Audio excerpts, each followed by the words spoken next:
there is a bill that passed the House that could make TikTok be banned in the United States. And while you may not be a big fan of TikTok, I don't think you're going to like this bill. In fact, I think the bill is hot garbage, but let's not talk to me. Let's talk to a constitutional law expert, David Cole, our first guest on the James Show today. Welcome to the show, David.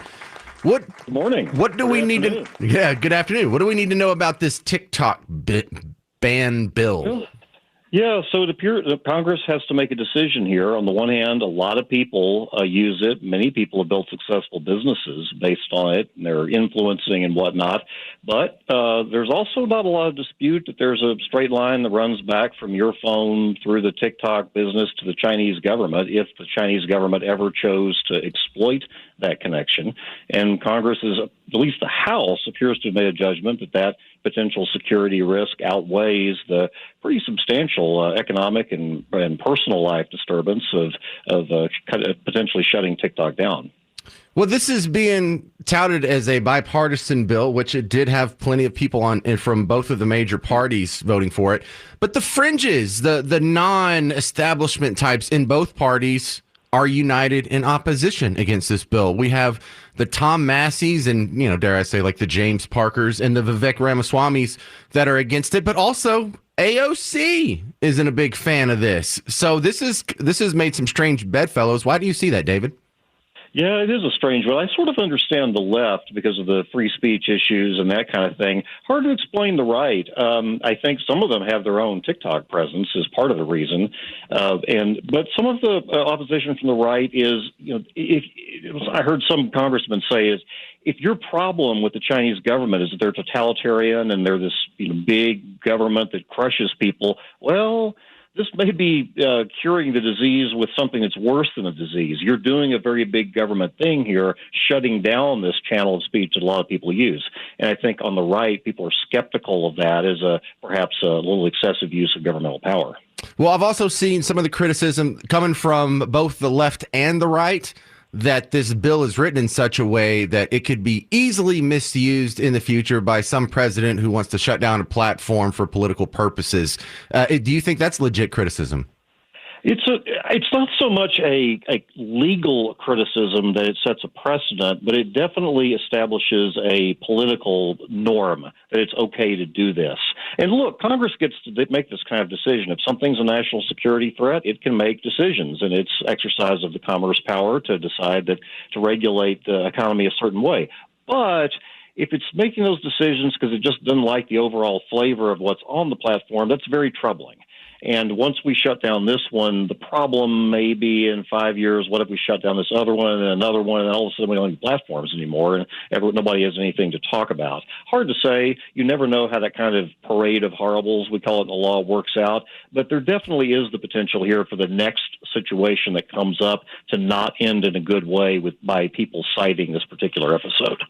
Yeah, and then on the other side, the strange bedfellows, you have the Republican congressman veteran from Houston, Dan Crenshaw, on the same side as Nancy Pelosi, of all people. And they're both saying that this bill is necessary for national security purposes. Is that too much of a stretch, or what do you think of that? I have to sort of defer to the speakers or to the congressman a little bit on that, because I just don't know what they see. They've had all these briefings about all this information. Some of it is confidential and classified. The impression I have from what I've read is that it's not so much that it's actually doing anything. It's just that there's a potential for the Chinese government to sort of take control of things back in China and have access to this information. And there's a lot of it in there. I don't really know how to evaluate that, but it clearly has concerned a number of people that ordinarily are pretty conservative about the security issues. So there do appear to be thoughtful people who are concerned about the security risk. It's hard for me to evaluate it, except to note that it's almost purely potential. It's not like anybody is doing anything right now with it, for whatever that's worth. Right. And I'm always skeptical of the slippery slope fallacy, because logically speaking, that shouldn't make or break an argument. But we have seen some recent legitimate slippery slope in the real world with like the Patriot Act, where, hey, we're just going to be collecting data on terrorists. That's all. And now more than 70% of it's used on domestic drug cases. And so the one of the arguments on this one is a slippery slope argument. And it's kind of hard to argue against it, even though I know just logically speaking, it's a fallacy. But what's your response to people who are concerned about this being misused? Yeah, we've got a lot of slopes going here. There's the question about what happens in terms of government exercising its power. There's questions about, where are all these people going to go? I mean, all these influencers are just going to move to another platform. Well, who's going to run it? And what's going to be behind it? And it's not like the Chinese government poses unique security risks. Everybody knows that. But it's not like big data is something anybody has a lot of confidence in terms of handling everybody's information just perfectly all the time. And there's a lot of things in Congress right now as we try to decide what to do about the Communications Decency Act. Does it need to be amended? Do we need to change some of our privacy laws? You could, if there's something drastic done here, it could influence that ongoing discussion, and we could end up with some regulation of big tech that in some ways is well-intended, but in other ways might shut down important functions that we really need for our communications to work effectively in this modern time. All right, constitutional law expert David Cole, thank you for taking time on the James Show. You can find him at the Dallas law firm Lynn Pinker, Hurst, and Schwegman. Thank you, David. Thank you. Bye-bye now. Number one, whenever politicians are advocating for a bill that grants them new power, whether it's a control or the ability to regulate something like these AI bills that are going through, we just want to regulate it, make sure it's safe. Or if it grants them some new powers of spending where they get to control where dollars go. Just remember that these people have a huge incentive to lie to you about the bill. And then on the flip side of these arguments, whenever you see politicians opposing a bill that would otherwise grant them new powers, otherwise they would get new controls or new ability to regulate or spin, it's probably safe to assume they're doing it for legit philosophical reasons. Or how about this? They are less likely to be bought off. No one's buying off the divestment of power from D.C., or at least not in the lobbying crew. So before we get into who's right and who's wrong, and this is going to be a super weird issue because this isn't a left-right issue. I'm going to play you audio from left and right opposing and supporting this bill. You're going to have to think for yourself on this one. And you're fine. You listen to talk radio. You're already a critical thinker. But this new bill that passed the House, supposedly just to ban TikTok, it gives the president power to declare other social media platforms off limits. All they have to do is tick a couple boxes. Well, it's a national security reason. Couple other things I'd like to point out before we get into the nuts and bolts of this bill. Number one issue going on with voters right now, number one issue in the country with surveys and polls and exit polls and things like that is the border. They voted to ban TikTok before they banned illegal invaders. I'll point that out, number one. So politically speaking, this isn't the most politically expedient bill that they need to pass. But I want you to hear from one of the guys who wrote it himself. His name is Krishnamurthy. Yes, I practiced that before the show. He's a House of Representatives guy from the state of Illinois. Bastion of conservative dogma, that Illinois. But he was on MSNBC with his buddy Nancy Pelosi talking about the bill to ban TikTok. And look, I'll give MSNBC a little bit of credit here. They actually pushed back on this. And this is great because I don't think MSNBC knows where they stand on it. Because you got Nancy Pelosi and the guy who wrote it, the Democrat, pushing it, Krishnamurthy. On the other hand, you have their darling AOC, and I think Bernie Sanders is against it too. So where do they stand? They don't know. But also, there's some criticism coming from other left-wing groups like the ACLU. Not a fan. Anti-Defamation League, a fan. Ooh, this is getting weird, isn't it? All right, so I'll let you hear from the guy who wrote the bill on MSNBC this morning. Well, first of all, this is not a ban. What we're calling for is a divestment of TikTok. All right, I hate him already. It is a ban. It's not a ban. What was it? It's a divestment of. Oh, okay. So if they don't divest, then you're going to shut them down. Sounds like a ban. So he's already playing word games, and I already don't like it. This is the kind of stuff that makes me mad. It's like I whatever the 30 seconds after this is, it's already tainted with the first 5 seconds. Oh no, this isn't a ban. Sure, it's not. Well, first of all, this is not a ban. What we're calling for is a divestment of TikTok by ByteDance, its owner, which is controlled by the Chinese Communist Party. And really, this isn't about TikTok, it's about ByteDance. And I think that what we're hearing is the president wants this authority to be able to balance the legitimate concerns of people who are on the platform, who should continue to enjoy the platform, with the legitimate national security concerns that have to do with our adversary, the CCP, and what it does in terms of its access to data, as well as in manipulation of the algorithm on the platform. Ooh, hang on. Man, there's some really broad language being used here, and that makes my skeptical antenna hot. National security interest. So you're saying the information that they glean from my 12-year-old making cat videos could lead to the invasion and destruction of the United States by China? They're going to somehow overtake us militarily from this?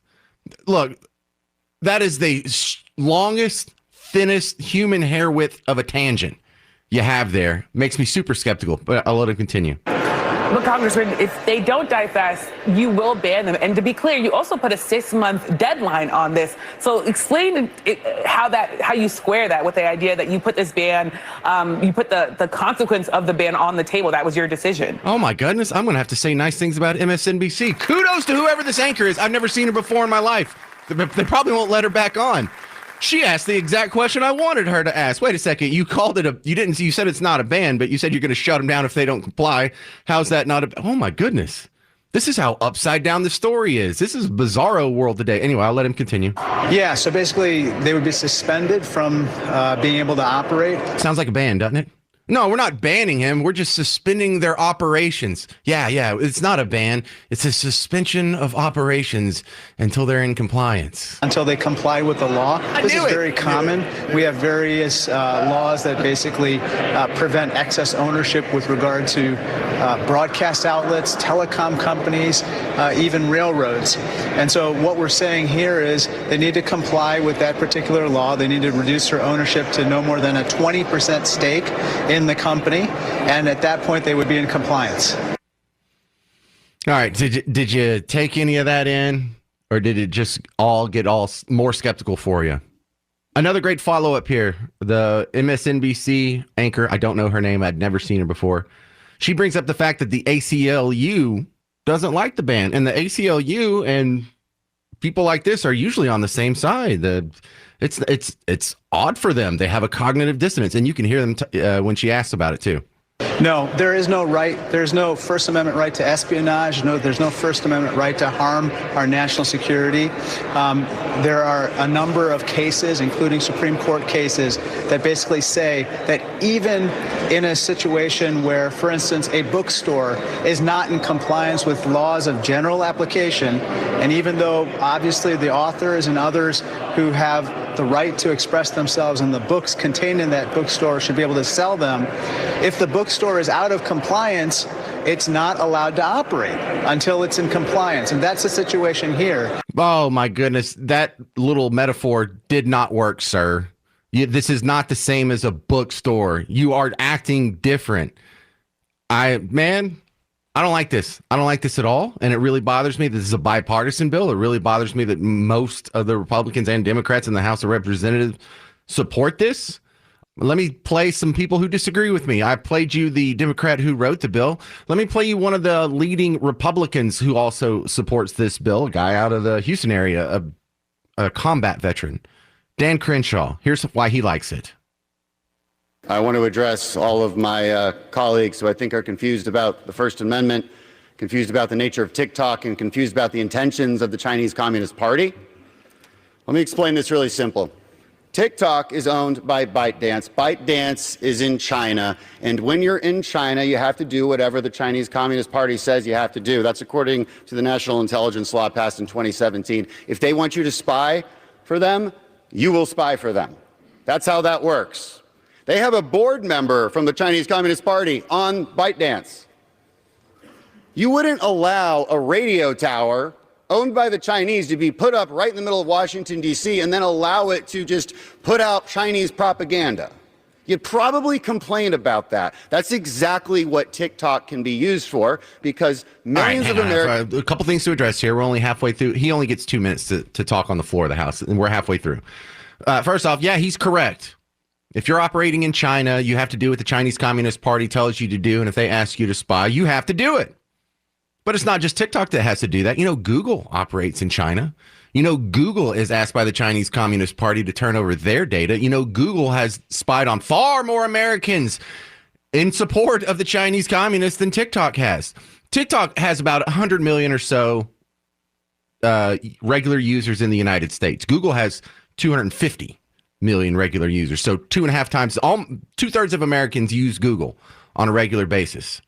Far more spying has been done on the American people by Google. And, you know, because they have Google, not just the search engine, they have YouTube and Gmail and all these other interests as well. No ban on these guys. No concern about that. We got to go over after the little guy TikTok. Same thing with Facebook. They operate in China, but they have to turn over their data too. And they have to let the Chinese communists skim anything they want off of their servers too. No concern about that one. You think more people use TikTok or Facebook every day? Oh, yeah. And it's not even close. Same thing with Microsoft platforms. They operate in China. They have over 200 million regular users, more than double what TikTok does in America. No concern about that. So what this bill says is you can skim, the Chinese Communist Party can skim the data and have all the private information from American citizens it wants from social media platforms, as long as it's owned by good old Americans. Americans are addicted to it. They see it, and the Chinese can absolutely manipulate those algorithms. The First Amendment does not give the Chinese Communist Party the right to American data or the right to manipulate the minds of Americans. I mean, it kind of does. It kind of does. The Chinese Communist Party is allowed to have their free speech and say whatever they want. You've been exposed to Chinese Communist Party propaganda. Did you turn into a communist? I know I certainly didn't. And if they do the algorithm so bad and it turns into nothing but a Communist Party propaganda platform, kids will stop using it. Or parents will take it away if kids don't know any better. The whole idea, kids are getting addicted to it. Why is that something specific to TikTok? Why doesn't that apply to Instagram or Snapchat or YouTube? Man, I noticed my kids have gone downhill. Me and my wife had a conversation this week about how we're thinking about taking the phones away. We have 4 kids. Only 2 of them are allowed to have phones, and they've only had it for about a year. And it started out okay. It started out to where they would do it sometimes, but not overdo it. And it's progressively gotten worse to where me and the wife are thinking we're going to give them the Gab watches, because the 2 younger kids have watches that they can only make calls to like 4 different people. Whoever's pre-programmed in there, they can call or text those people. They get no access to social media. And our younger kids that are 8 and 10, what a great tool for them. But we watched our kids, and as parents, I like having the ability to let them be exposed to whatever I allow on their phone. I have all kinds of parental controls. I track the snot out of these kids. I follow their browser history and all that. That's the parent's job, not Dan Crenshaw's job. That would be a really weird interpretation of the First Amendment. The primary counterarguments to this bill seem to be as shallow as, well, it doesn't do everything I want, and Facebook's really mean. Did I make that argument, or is he throwing up a straw man? Be suspicious of people who throw up straw mans. Be suspicious of people who deliberately misrepresent the opposing side in order to make an argument against it that they wouldn't otherwise be able to make if they were honest. And I don't want them to make money. So what? Then that means you owe Chinese access to all of our data and access to manipulate the minds of Americans? I don't think so. This is a very specific bill, very specifically tailored. It does not harm American companies or American individuals. You know it. You got to read it. Pass this bill. All right. I have a lot more to get to, but the phones look so good. Let me take some of these calls real quick. Thanks for waiting so long, Matthew in River Oaks. You're on the James Show. What do you think? Hey, James, thank you for taking my call. So, yeah, I think it's definitely an overreach. There's some things that just have not been observed by at least our Republican friends, or I hope they're friends, is because this platform has been conservative friendly. During all the censorship of the mainstream media, you could find good stories from boots on the ground on TikTok. For example, January, the quote-unquote insurrection, you found people that were changing clothes to look like patriots. They were FBI agents, quote-unquote. So you know what? I think the Republicans have overlooked this. And then the Democrats, they don't like the fact that we have free range on TikTok to be able to speak our mind. And so I disagree with this bill. Yeah, and so it's the elitists in both parties that are like, no, you're only going to be able to get your information and speak freely on the sources that are firmly under our thumb. I like the idea of some entity outside of America being able to provide a platform because, like you said, they're a little more indifferent to the political nastiness that happens with intra-American companies. You're right. They don't care if it's conservative or liberal over there. They don't really even have a dog in that fight at all.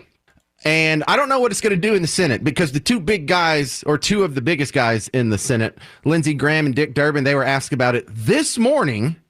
And I put them back to back, and both of them were like, well, I don't know how I feel about this. I understand people like TikTok. I would like to keep TikTok running, but not have our data used by the Communist Chinese How will you vote Party. on this? I don't know yet. I mean, I'm just being honest with you. I am definitely conflicted. I tell you, there are a lot of questions my colleagues are asking, myself included. I haven't come to a final decision as to whether or not it should be banned. Of course not. You're politicians. You're not ideologically or philosophically driven. That's not how you work. Who are the right people going to benefit from this? And I bet you they both end up supporting it. Why? New powers to the people in D.C. to control the information that flows to you. What do you think about this? Back to the phones we go. Oh, my God. I'm so sorry you guys wait so long. Aaron in Plano, you're next up on the James Show. What do you think, Aaron? Hi. Thank you. I appreciate the station very much. I suppose I could see a TikTok limitation for age or something, but then again, what are parents for? And my caution here kicks up just because, they're talking ban the power. There's no power in yes, so they're really going after wanting to control things. And these are the same people, remember, who thought for our own good we deserved modified gas cans. Oh, yeah. Look, if you want to go through on the stated intent of almost every regulation that's been passed and how it's played out in the real world, it is a huge, embarrassing trail of failures. My favorite is the one I bring up, the FDA, because it's the biggest one, Food and Drug Administration. Now, why was that passed? Why did they tell us we needed this? So companies wouldn't lie to you about what's in your food. But now the FDA regulations are exactly how they lie to you on your food labels and get away with it. Like when they say natural orange juice, that orange juice that's on the shelf appears nowhere in nature. Nowhere in nature do they squeeze an orange, then they suck all the oxygen out of it, and then it's brown and tastes like pond water. So then they got to inject some coloring and then some other flavoring in it, and then put it on the shelf so it's stable in a way that the contents don't settle at the bottom. It is a laboratory-made concoction, and if they didn't have the FDA and they put natural on the box, you could sue them for fraud. This allows them to put natural on the box, and you can't sue them for fraud. The thing that was supposed to keep them from lying to you is now the thing they use to lie to you. And this bill was supposed to protect you from the flow of information that would be detrimental to national security. It's going to be used to prevent information going to you that would be detrimental to their security and the security of the elites, not us. Yeah. I guess we're the only people who learned this lesson, Aaron, huh? Short leash Congress, please. I know. I mean, look at the... Take power away from these people. If anything, don't give them new power. Take power away. Can you make it real quick? Martin and Euless, you'll be next up on the James Show. Yes, sir. Thanks for taking my call. The first 5 seconds that you played actually confirms my assumptions and fears, but it also raises some questions. My first question would be, why is the Biden administration all of a sudden worried about China? I mean, they seem to turn a blind eye to them buying, thousands of acres of farmland and setting up private police forces in major cities. Why is it that the general public doesn't seem to be concerned about this? Are we so addicted to social media we can't hit the off button? I just don't understand why we have to have a new law. And then lastly, the fact that Biden wants more power while he accuses Trump of being a dictator, that strikes me as odd. Yeah, classic. You'll see it in the next administration on either side, and every administration going forward, they will accuse the other guy of being some power-hungry guy while asking for more power themselves. Thank you very much for calling, Martin. My next guest is David Hamilton from the America's Future series. Welcome to the James Show again, Mr. Hamilton. And you have any opening thoughts on the TikTok bill that just passed the House of Representatives? Yeah, I do have one on that, but I just came from South by Southwest where we hosted a 2-day summit on national security and defense called the Dual Use Tech Summit. And they can take their whatever and shove it. I'm sorry. Oh, right. Yeah, aren't you like in the Austin area? Is that your bit? Or are you all just down there? Up here, no, we're just down there for that. We have a 2-day virtual summit and a reception, and it's a summit on advanced technologies, dual use technologies, and how to put capabilities in the hands of the warfighter faster. And if those bands don't want to help us do that, right, I think they need to find another garage to play in. Well, along the national security front, TikTok, they're claiming, well, this is a national security issue. I think maybe a bigger national security issue isn't this app where I'm sharing cat videos. Putin says that he's ready to use nuclear weapons. There just hadn't been a need to use them yet. Some people say, oh, that's a sign that he's ratcheting up and he's threatening an escalation. I kind of think that's probably how he felt this whole time. What do you think, David Hamilton? Absolutely. Now, the TikTok thing is interesting. The bill wants us to make them, they're going to have to sell their business to an American company. I have a question for you. Which company would they sell it to? Would they sell it to Twitter? Oh, well, that's owned by a non-American. It's owned by a South African, Elon Musk. He's an American now. He's an American citizen. Okay, maybe so. Yeah, they don't want it to go to Elon. They want it to go to one of their buddies. They want a Jeff Bezos or maybe a Bill Gates or the Google guys are pretty much in line with the establishment. Right. That's the counter argument. The counter argument is TikTok, with all of its problems, and it is flawed. It has also problems. It does sort of allow free speech. People can put anything they want on it, and there are certain people that don't want social media to be able to be a complete open forum for any idea. So that's why you've got people like Trump and others saying that they're against that, right? I can see both sides of the argument. It is owned by the CCP, and they do use it to spy on us, and they are not good people. Right. Well, Trump is an enigma, too, because he tried to do a TikTok ban through what wasn't it an executive order a few years ago? Mm-hmm. Well, TikTok in China doesn't look like TikTok in the United States. It's very wholesome. It's very pro-China, very pro-business, very pro-education, etc. It is not all twerking and cat videos, right? So I can see the arguments pro and con, but it's really interesting to understand the motivations of why people are trying to do what they're trying to do. And one of them is I don't think that they would like many of the people advocating for a ban on TikTok and forcing them to sell. It'd be interesting to me who they would want to own that ultimately, and what would happen, and how would free speech be controlled on TikTok. What's your thoughts, David Hamilton, on the slippery slope argument? Because the Patriot Act is being brought up a lot in this discussion, saying, look, this was only intended for this one narrow usage against, surveilling and monitoring the online communications between terrorists. But now more than 70% of the warrants and surveillance done under the Patriot Act is aimed at domestic Americans, usually for being in the drug game somehow. Is that a legitimate argument, the slippery slope? Well, the path to hell is often paved with good intentions, right? So we're trying to protect America. Got it. However, if you give absolute power to people, sometimes they misuse it. And we have to have checks and balances to make sure that people don't use something that was for a good intent, for a nefarious intent. And we see this happening over and over again. It happened with FISA courts. It's happening here. Demands on who's in power and whether the proper checks and balances are there and enough transparency. So I get that. Now, I do want to touch on your big point, which is Putin and his missiles, right? Right. It is amazing to both you and I that people are stunned that he might think about using them. We just watched Oppenheimer, and everybody was sort of mesmerized by that entire story, et cetera, and the need to use nuclear weapons to end the Japanese war, the war in Japan. The idea that Putin, if pressured, like we wanted to end the war. We didn't want to lose 100,000 soldiers trying to take over Japan, so we used them. What is Putin's motivation? Putin, if this can continue to drag on, or especially when he thought he actually might lose, might actually get kicked out by his own people because the war was going badly. That is a sort of motivation, and we become insensitive to that. We're desensitized to the idea that nuclear war is actually a possibility. It's stunning to me that we've bandied this idea around so cavalierly, so nonchalantly.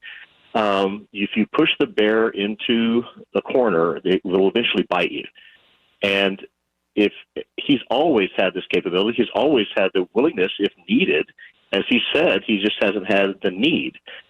Every one of the major wars, world wars, was started on some sort of domino effect, right? And some alliance, et cetera, something escalated, a mistake happened, et cetera.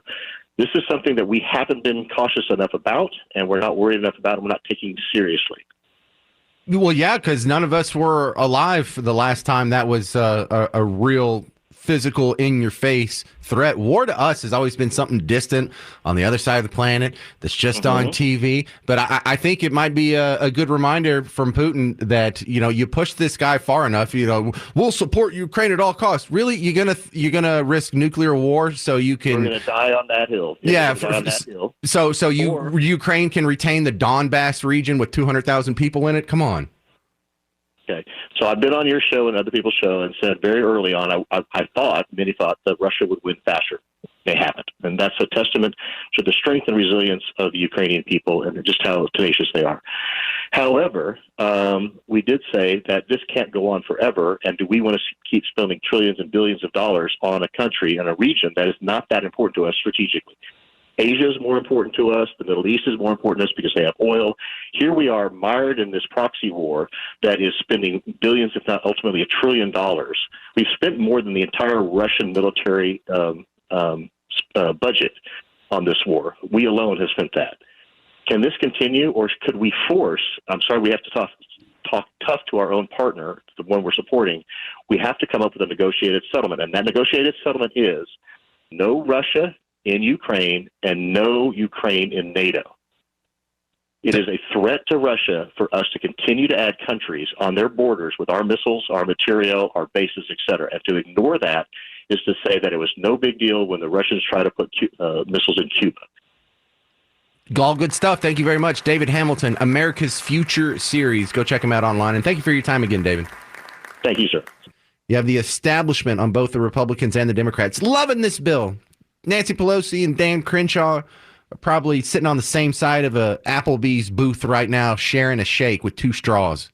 And then on the other side, you have Tom Massey agreeing with Alexandria Ocasio-Cortez in opposition to the bill. And strangely enough, I agree with AOC on this bill. I agree with the ACLU on this bill, but the ACLU disagrees with so many of these other people that they normally agree with. So we're trying to make some sense of this. I've been going from the opposition the whole time, the people who disagree with me. Let me play you a couple of clips from people who agree with me on this issue.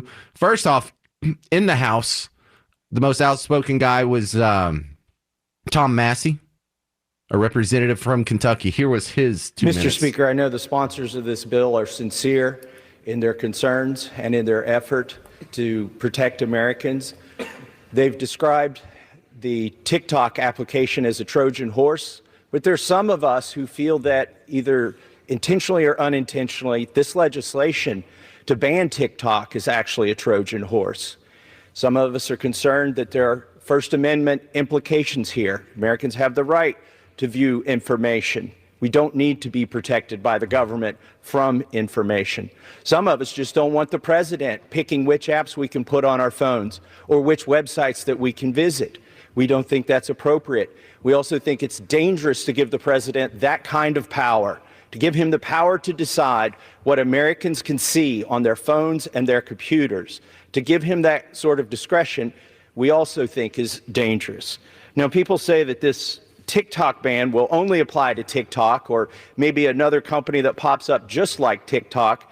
But the bill is written so broadly that the president could abuse that discretion and include other companies that aren't just social media companies and that aren't, as some people would believe, controlled by foreign adversaries. Again, we're giving the president that discretion to decide whether it is controlled by a foreign adversary. There were some people who were legitimately concerned that this was an overly broad bill, and they got an exclusion written into the bill that I want to read. It says the term covered company does not include an entity that operates a website or application whose primary purpose is to allow users to post product reviews, business reviews, or travel information and reviews. Why is this exception in the bill? Why did somebody feel like they needed this exception if the bill itself only covers social media applications that foreign adversaries are running? These and other questions we hope to answer in the course of this debate, and I reserve the balance of my time. Right. And look, they say foreign adversaries, or they say anyone that's a threat to national security. But when they come out with their national intelligence summaries, who's the greatest threat to national security, according to some administrations? You crazy right-wing domestic terror combat veteran, Trump-loving, MAGA hat-wearing threat to society. Vivek Ramaswamy, I'll give you a couple minutes on his explanation why he doesn't like this TikTok ban. Yeah, so look, my thought is TikTok has major issues. There's at least three categories of major issues. Number one is persuasion threats to the United States of America, the Chinese government or Chinese affiliated entities determining what U.S. users do or don't see. Number two is forced data transfers to the Chinese Communist Party from a U.S. tech company. And number three is addictive tendencies in kids under the age of 15. Major problems. However, I think this bill fails across the board to address those issues. It's incomplete in addressing those issues, while also creating a civil libertarian nightmare, giving to the Biden administration exclusive executive authority effectively to decide which kinds of so-called foreign adversary controlled apps or even websites are going to be shut down or not, or are going to be owned by whom. And so if you're concerned with the Biden administration engaging in backdoor censorship using tech companies to do it, I think it's a bad idea to give that Biden administration even broader executive latitude to do the same thing. If you want to address the issue, as I do favor doing, address the issue across the board. Social media in kids under the age of 16, it's an issue. Address it. Force data transfers to the CCP. I don't like it if Google's doing it. I don't like it if Airbnb is doing it. I don't like it if TikTok is doing it. Deal with it across the board rather than in a company-specific manner. And the specific manner in which this bill is written does two things. One is it's designed to exclude the very companies that have been lobbying for it. This is a Facebook lobbying bill. That's a dirty little secret in Washington, D.C. It's designed to exclude U.S. companies from being burdened. I'd say include all companies, U.S. or not, from stopping data transfers to the CCP. Look at Airbnb and what they've been doing for years. Wall Street Journal reporting a few years ago, put an end to it across the board, TikTok to Airbnb to anybody else. And the other thing is don't give this much unfettered executive authority to a president, including currently, that would be President Biden, to even broaden the scope of using tech companies, be they Google, be they TikTok, be they Facebook, be they YouTube, to do through the back door what the government couldn't do through the front door. So that's my view, is a wrong bill to at least accomplish a worthy goal, accomplish it in the right way, ban the behavior rather than playing whack-a-mole one company at a time. Wow, that was better than I did. He might have a political future after all. Maybe this was just the start of something big. But I hope he doesn't go away, because actually, I loved that.